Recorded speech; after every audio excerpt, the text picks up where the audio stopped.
Salah satunya adalah nikmat makan dan minum.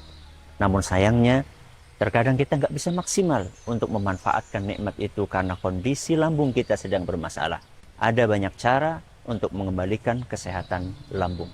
Di antaranya, menjaga pola makan dan minum, meminum obat, dan juga mengonsumsi suplemen.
الله وحده الصلاة والسلام على من لا نبي بعده وعلى آله وصحبه ومن اتبع هداه إلى يوم القيامة أما بعد.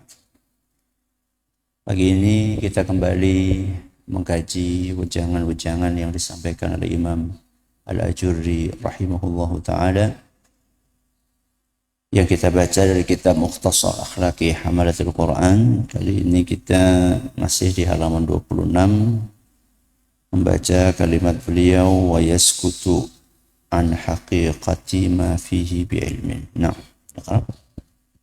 Bismillah, qala al-muallif rahimahullahu ta'ala wa yaskutu an haqiqati ma fihi bi'ilmin. Nah, di antara adab ahli Quran kata beliau wa yaskut, dan dia diam. Apa? Diam. An haqiqatin ma atau an haqiqati ma fihi bi'ilmin. Diam dari sesuatu berlandaskan ilmu. Diam dari sesuatu berlandaskan ilmu. Apa maksudnya? Ahli Quran itu semua aktivitasnya berlandaskan ilmu. Kalau dia ngomong landasannya ilmu, kebalikannya ngomong apa? Kalau dia diam juga landasannya ilmu. Ngomong pakai ilmu, diam juga pakai ilmu. Apa maksudnya diam pakai ilmu? Pertama kita perlu pahami bahwa di dalam Islam kita itu diajarkan dua hal. Kalau nggak bisa bicara yang baik, maka diam. Berarti diam bisa jadi ibadah atau tidak? Bisa. Apa kata Nabi SAW? Man kana yu'minu billahi wal yawmil akhiri falyaqul khairan aw liyasmut. Barang siapa yang beriman kepada Allah dan hari akhir, hendaklah dia berkata baik atau diam. Berarti kita cuma dikasih berapa pilihan? Dua. Yang pertama ngomong baik, yang kedua diam. Berarti ngomong baik berpahala. Diam pun berpahala. Kalau diamnya adalah dari ngomong sesuatu yang tidak baik. Berarti Yang dimaksud dengan diam yang berilmu adalah diamnya dia untuk tidak menggunakan mulutnya ghibah. Diamnya dia untuk tidak menggunakan mulutnya untuk bohong. Diamnya dia untuk tidak menggunakan mulutnya menghina orang lain. Diamnya dia untuk tidak menggunakan mulutnya mengadu domba. Itulah diam yang berlandaskan apa? Ilmu. Berarti diam yang berpahala adalah diam ketika tidak mengucapkan hal-hal yang buruk. Termasuk diam yang berpahala adalah diam ketika dia ditanya sesuatu yang dia tidak tahu ilmunya. Apa? Diam ketika dia ditanya sesuatu yang dia tidak tahu ilmunya. Rata-rata dari kita, karena kelihatan sering ngaji, karena sering ngantar anak di gereja Quran, sering hadir pengajian, itu dianggap lebih berilmu oleh keluarga, oleh teman di kantor, oleh tetangga. Sehingga seringkali ketika mereka menghadapi masalah agama, kayak jujur takon bae sing biasanya apa? Ngaji. Pernah ngalami seperti itu? Kadang-kadang itu di grup WA. Kayak sing sok memondok kayak jajal takon. Pertanyaan yang disampaikan oleh orang itu kepada kita, mungkin kita nggak bisa jawab? Mungkin sekali. Mungkin sekali. Jangankan kita yang cuma ngaji-ngaji aja. Kadang ulama saja kadang ditanya sesuatu dia nggak bisa jawab. Apalagi kayak kita ini. Maka diamnya kita saat itu, ketika kita tidak tahu jawaban dari sebuah pertanyaan, itu diam yang berlandaskan ilmu. Makanya apa pesan dari Allah Azza wa Jalla? Wala taqfu ma laysa laka bihi ilmun. Jangan ngomong sesuatu yang kamu gak punya ilmunya. Jadi ketika kita ditanya sesuatu di grup, entah itu grup keluarga, entah itu grup teman kantor, entah itu grup apapun, atau ditanya di tempat kerja tentang suatu hukum, dan kita tidak tahu hukumnya, maka jangan gengsi, jangan malu untuk diam dan mengatakan wallahu a'lam. Wong makhluk yang paling mulia, salah satu makhluk yang paling mulia saja, tidak malu untuk mengatakan subhanaka la ilma lana illa ma 'allamtana. Apa makhluk itu? Malaikat.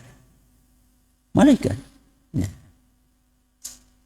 Ketika Allah Azza wa Jalla mengajarkan nama semua benda di alam semesta ini kepada siapa?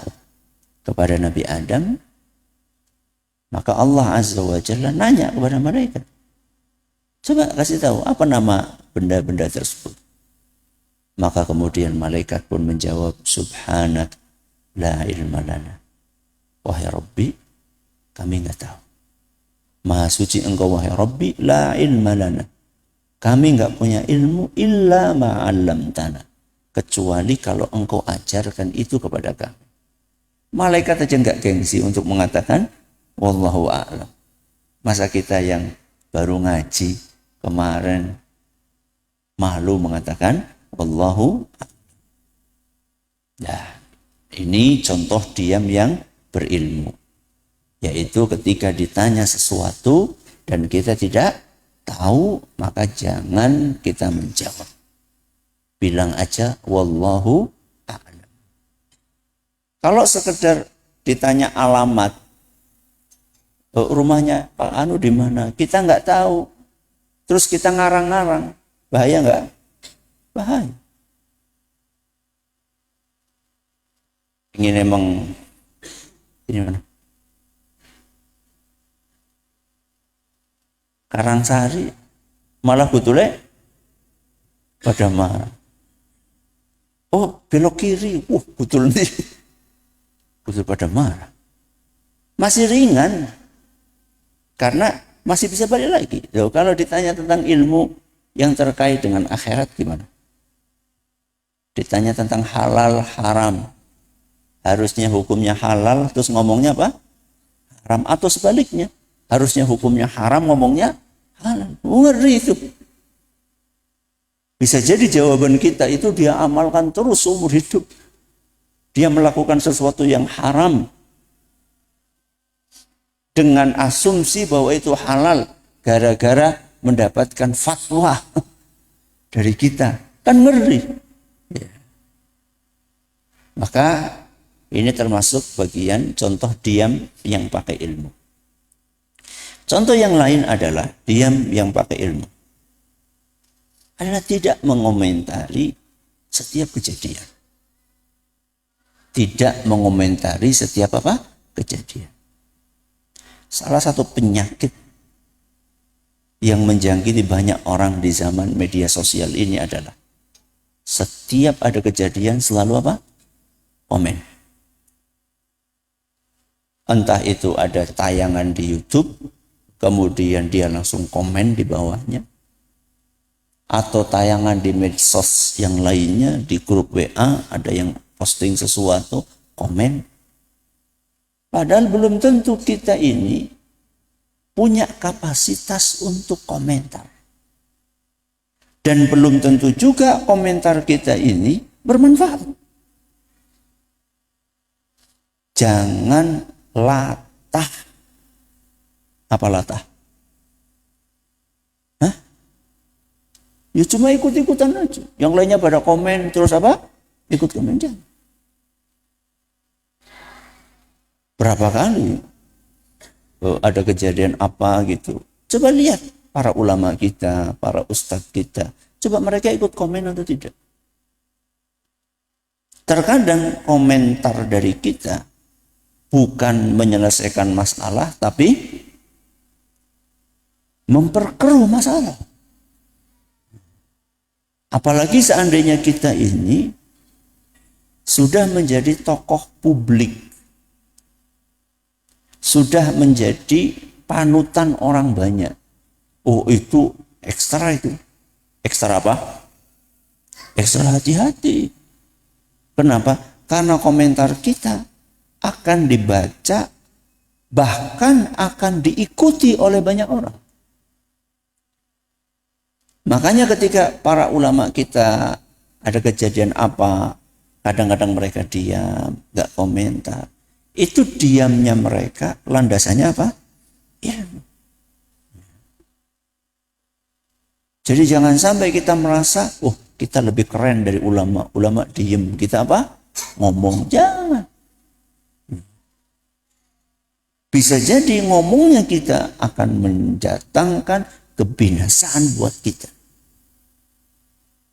Jadi bukan berarti kita nggak berkomentar.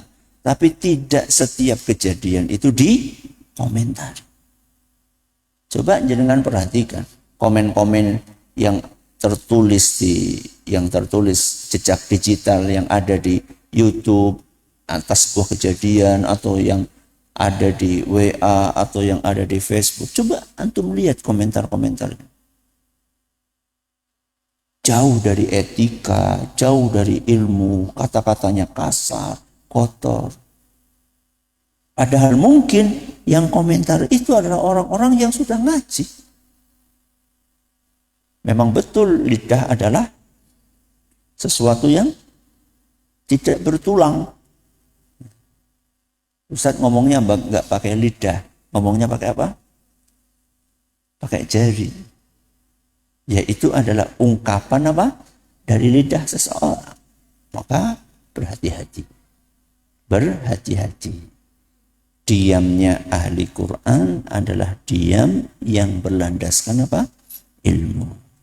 Jadi latihan untuk menjaga lisan, sebelum ngomong dipikirin, sebelum komen dipikirin, jangan sampai jejak digital kita akan merugikan kita bukan hanya di dunia tapi di akhirat. Na'udzubillah min dzalik. Kita akhiri, subhanakallahumma bihamdika asyhadu an la ilaha illa anta astaghfiruka wa atubu ilaik.